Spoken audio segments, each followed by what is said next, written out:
Berawal dari garasi rumah teman, usaha Dimas Bek kini punya ratusan karyawan.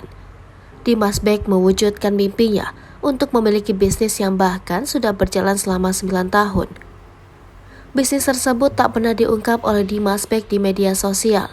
Setelah 9 tahun, ia baru membagikan kisahnya. Bersama rekannya yakni Adia Ariman, Dimas Bek membangun bisnis ini berawal dari mimpi. Mereka melakukan riset dan pendalaman resep Indonesia maupun mancanegara. Adia Ariman selaku founder sekaligus CEO Umara Group dan Dimas Bek selaku co-founder dari Food Technology ingin mengembangkan bisnisnya untuk mengakomodir kebutuhan pelanggannya secara sistematis.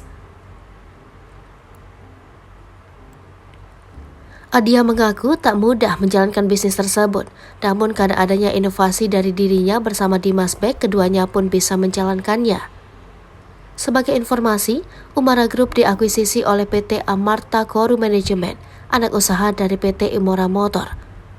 Sukses dengan bisnis food teknologi, Dynamic Duo ini sudah mempersiapkan beberapa bisnis lainnya dengan target market yang jauh lebih luas lagi.